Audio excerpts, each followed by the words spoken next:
Hello everyone and welcome to an Unseen Mount Guide. Today's video we're going to be showing you how to get the secret Slime Serpent mount that was just found by the Secret Finding Discord, and in this video we're going to specifically be showing you how to get this mount as a Fire Mage, which is one of the most difficult classes to get this mount on as it's clothy and it requires you to solo the last two bosses in Heroic Platefall, which is difficult to do if you're not a tank or a Beastmaster Hunter.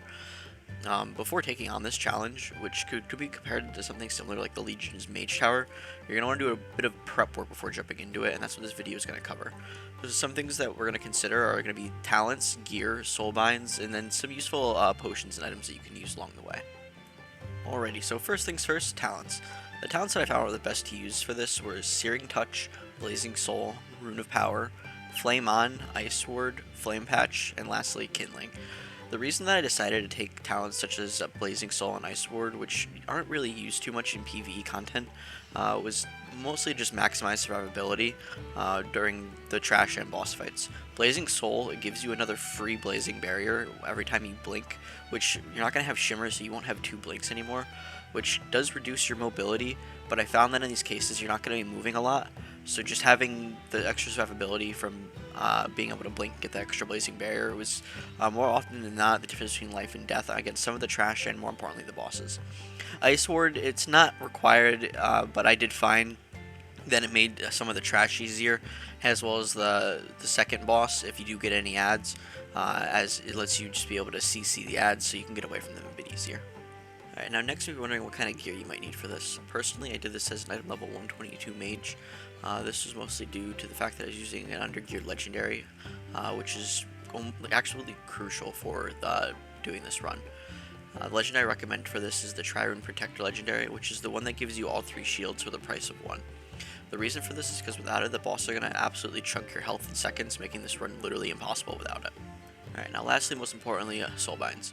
For this run, I ended up going with Nia as a Fire Mage, and I went for the 1 potency and 2 endurance route. For this, I of course use Infernal Cascade, as is your highest damage increasing conduit. I use Flow of Time, Cryo Freeze, and Divert Energy. These conduits will not only allow you to keep up your damage, but they're also going to give you the highest self-healing and survivability. This combined with healing potions, and you should be ready to start this run. Before I forget though, you're also going to need a focus Spellsteal macro, which is going to be crucial when fighting the last boss, and you can find that in the description down below. Alrighty, so now that we've gone through all the prep work, we're ready to take on this challenge. The first thing that we're going to do once we enter the instance is that we're going to want to kill and clear out all the trash that isn't easily skippable from between the first boss and the third boss of the instance. The only thing that we're not going to want to kill are the Fungalmancers, which are in the room right before the first boss of the dungeon. You want to kill the little ads that are around the Fungalmancers, but you want to make sure that you polymorph the Fungalmancers before you pull them, so that way you can leave them alive. The reason for this is that the Fungalmancers are going to be crucial when we're taking down the 2 bosses that you need to solo. Okay, so now you've cleared out the entire instance of trash from the start of the instance to the third boss, which is the spider boss. What you're going to do then is you're going to go back to the start of the instance, you're going to pull one of these Fungalmancers, and you're going to kite it all the way to the third boss. Now the reason that we clear out everything in the instance, except for these guys, is because you're going to be pulling them through it, they might pull other ads if you didn't clear everything out properly. Why we're doing this is the Fungalmancers will cast an ability called the Wonder Grow. What this does is it puts a buff on themselves that's like a flat percentage damage increase, and it stacks up 10 times, which will increase your damage dealt by 150%. What I found the best thing to do is to kite these guys all the way to the third boss, and then polymorph them so the stacks drop. Otherwise, they're going to be running around with high stacks, and they're going to end up one-shotting you while you're trying to take down the boss. So what you're going to want to do is once you polymorph them, let the stacks drop, then hit them so they come out of polymorph, and then every single time they cast Wonder Grow, you're going to Spellsteal it. Now, something that I did find as well is that if there's multiple stacks on them and you try to just take a bunch of them, while that will work and it'll give you a higher percentage damage increase faster, for some reason it doesn't refresh the debuff. So what you're going to want to do is you're going to set the Fungalmancer as a focus target, and then that's where the focus Spellsteal macro will come in.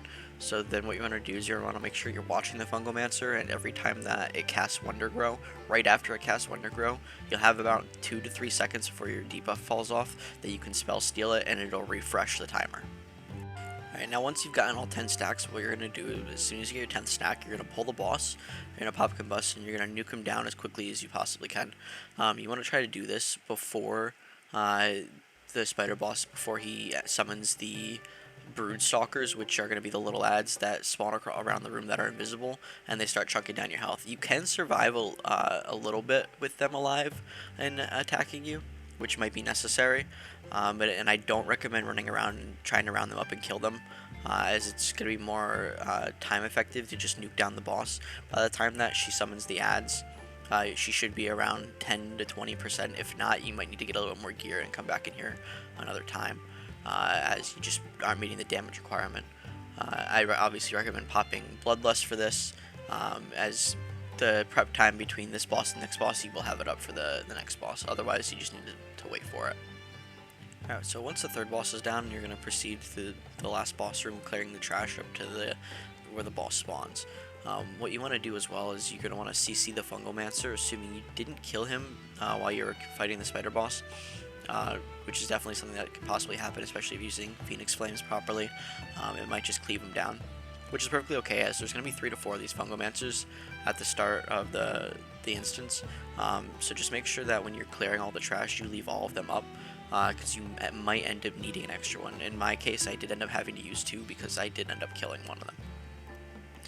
Once we're in the last boss room and you have your Fungomancer with you, you're going to do the same thing that you did before on the third boss. You're going to CC the Fungomancer, break him out once the stacks are reset, and then get yourself back up to 10 stacks. As soon as you get the 10th stack, you're going to want to pop Combust and then nuke down the boss as quick as you can, trying to push her to the intermission phase before she summons her first ad. The reason for this is that the little ads, while you can nuke them pretty quickly, they do a significant amount more damage than the boss does herself. So while you're doing this, you're going to want to keep track of your Wonder Grove debuff, and that's where the Focus Spellsteal macro also come in handy, as you're going to want to keep track and make sure you keep this the 10 stacks on you the entire time that you're fighting this boss, as it is a little bit of longer boss just due to the fact that it has those intermissions, which sometimes will last around 30 to 45 seconds. So make sure that you keep that debuff up the entire time, and the fight's kind of a joke from there. So the first intermission, you should probably be able to get the boss down to around like 40 to 30%, which means that the second intermission is going to happen very quickly after the first, and then it should segue right into the third quickly after that as well.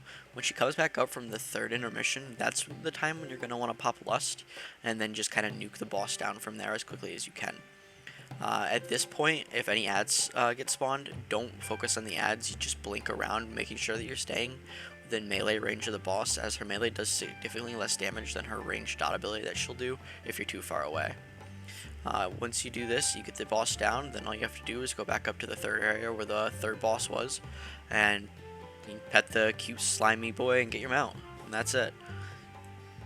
And if you found this video helpful and helped you get the mount as a mage, or maybe even any other class, or you just enjoyed this type of content, remember to give the video a like and subscribe for more unseen content. Thank you, and I'll see you all in the next one.